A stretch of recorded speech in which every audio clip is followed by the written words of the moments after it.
Hello, hi, my name is Samuel Azurza for the SEchanel. Please tune in, subscribe, and share as much as you can. Join Rumble, so please subscribe there. I'm going to make the huge transition there one of these days. I'm doing it slowly. It took me years and years and years with YTube. I mean, what do you want from the huge elite?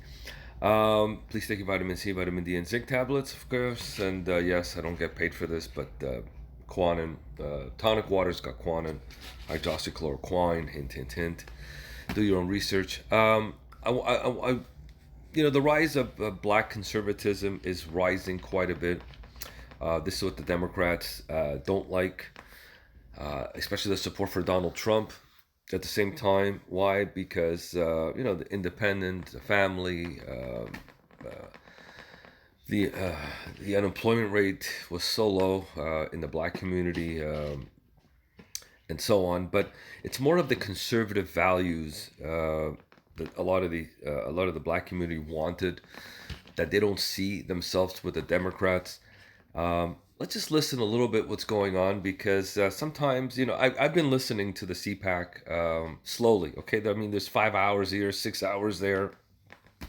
Been on C-SPAN, just to listen a little bit. I mean there's just so much that I want to talk about. I also want to talk about the Goya Futsio. Um, I wanted to do the two videos, but this morning I only have time to do one. But I'll do a little here and there, okay? And also I'm doing the transition to Rumble, so please subscribe there. I'm posting the same videos back and forth. But let's listen to what's going on, in the black conservative world, that the Democrats don't want you to know, and the media. This is what they're scared to death. What is the value of conservatism in the United States? Black conservative, and let me tell you, there's a huge increase in the support for Donald Trump for that. But the question is also, I mean, is it for Donald Trump, or is it for the conservative values? Is it for the Republican Party? Let's listen, okay? Let's listen. Wow. So for me personally, well, first what I want to say is I want to thank you for using this wasn't a panel in the beginning. This was your shot for you to be on stage, but you decided that you wanted to open up this space for all of us to come on here. And I think that that's very courageous of you to share this time with us. And this is what we need in the Republican Party. We need to be highlighting all of the minority voices that are standing for conservatism. Absolutely. For me personally, conservatism is my beliefs. It's where I stand. It's my moral code. It's everything that I stand on and what I believe. And that's what conservatism is to me. And I think that, regardless of our religions, regardless of our skin colors, regardless of our cultures, there are some things that bring us together on common ground. And, that's freedom of speech. We want to make sure that we're protecting the innocence of our children. We want freedom of religion. There are just some things that bring us together as conservatives. So you said something about freedom of speech, and you're very outspoken. Yes. And this is America uncanceled. Yes, and they're trying to cancel the kid. They tried to cancel you a little bit. Yes, they are. And being outspoken and being one of those conservative values, being that freedom of speech, how are you dealing with people trying to go through Twitter and cancel you? Let's address it. So we know that in this election, there were some things going on in regards to the conspiracy theories with Q, right? Yeah. And I think that me as a person, before I ever got into the conservative movement, I've always been an advocate, even if it's for abused children or whether it's for those people that are incarcerated. So I think that any allegations coming forward in regards to any type of abuse when it comes to children deserves to be investigated. It deserves to be made aware of. And I think that, once we find out, whether this is true or not, then we can move on. But we at least have to be able to. Just because I eat rice and beans and I'm a Latino doesn't mean that I don't bleed red, white, and blue of you. So that, I think, is something that we have to remember. We have to stay focused on that. How have we failed there? more specifically for brown communities? How have we failed in that regard? I wouldn't call it a failure because I think it's an area for improvement, and not semantically. I really mean that. I think we've seen gains of Hispanic home ownership, Hispanic median income, unemployment rates going down, really down. So when you look at that, and those are all successes, and I blame one guy. I have a nickname for him. I call him El Trompito Donaldus Magnus, the 45th president of these United States, El Presidente. And I think he made a difference when he said, "What have you got to lose?" Yep. But we need more of that.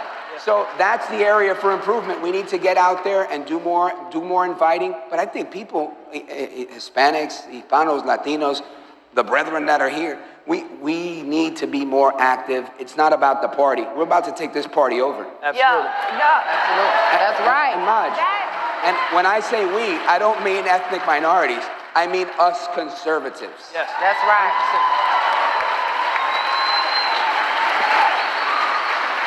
Told y'all. I told you. Shamika, with all of this being said, Democrats still currently have a death grip, all pun intended, okay? I want Shamika as well as Angela to deal with this. Have a death grip on youth and young adults.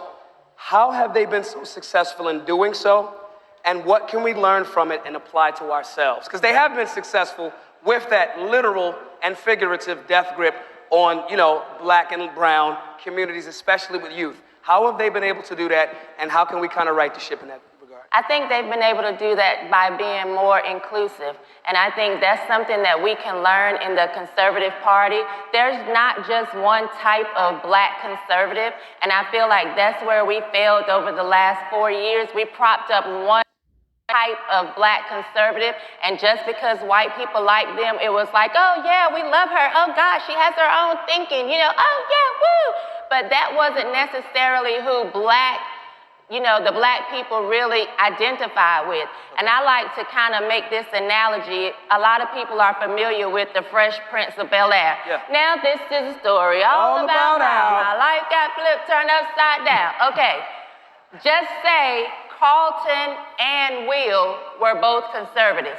Carlton could go to Bel-Air and he could talk to the people of Bel-Air all day long, but you could not send Carlton to Philly to talk to those people. You would have had to send Will to talk to the people who had the same type of life experiences that Will had. So when it comes to conservatives, being conservative, stop propping up Carlton Banks thinking that Carlton is going to be the one to be able to communicate with the wheels of the Conservative Party. You're going to have to prop up the wheels so that they can speak the language that people understand and share experiences with. And I think that's how we fail. I feel like the Democrats do a very good job of making sure they have people that represent all. Always more voices. It's not restricted to just the voices that are here, but how can you open it up? So when I hear them say, and this, don't take no offense, but truth got to be told, we have to go and knock down the doors of Republicans. Do you know how many doors I've knocked down? Right. Do you know how many conservative doors I have knocked down? So is it too late, or can we right the ship? That is a question that this audience is going to have to answer. Because if you want the talking points, if you want the stereotypes, if you want the losing by 90% for 60, 70, 80 years, if that is what you want, choose insanity and continue to do the same thing expecting different results. We got 1 minute.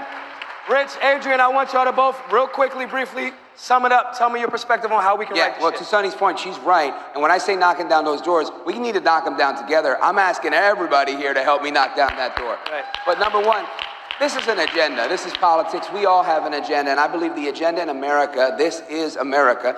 The agenda is liberty, right? The Spanish word for liberty is libertad. This is a libertad agenda that we need to promote and continue to promote it and keep banging down doors. 100%. Adrian? I think we definitely have the opportunity to kind of right the ship. In addition to kind of piggyback on what Sonny said, I think we got to stick to our conservative values. Yep. And a lot of times with Democrats, we see that shift in the goalposts, and they don't really stand by their principles. And a lot of times it doesn't happen on the right either. So let me give you an example. So we say you got to pull yourself up by the bootstraps.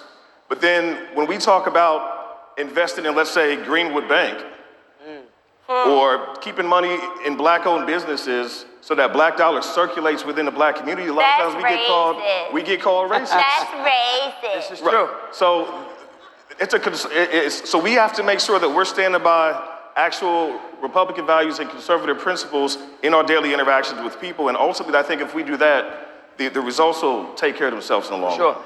We got 13 seconds left, everybody. I want to say thank you, a huge thank you to all of the panelists. Thank y'all. Give it up. Stand up. Y'all know this was the most lit panel. We appreciate y'all. What can I say? I've been watching this. I mean, in awe because we don't hear this even on Fox or some of the other places about the black conservative values, black conservatism, the rise of black conservatism in the United States. People want values, man. I mean, what people want to believe in families, in God, and in liberty. That's what it is. Not I don't know. Well, see, the democratic socialist value basically, you do whatever you want, and and we listen to us, or let's say you're going to be woke, you're going to be thrown out of jobs. I mean, there's no liberty with these people. It's like you join us or you're finished. And this is what's so dangerous about what's going on with the tech companies. So many of them are not only multi-billion-dollar, like rich like hell, like really rich, and they've gotten really rich, but they also have these socialist Marxist values that if you don't abide by us, you're that's it. We're gonna cancel you. So here it is. Look, it's on C-SPAN. I'll put on a link. I think this is great. You guys got to watch it. There's so many good speeches. I mean, take your time, watch it. Take your time. And also, you're going to be learning a lot too by the same time. Take care. God bless.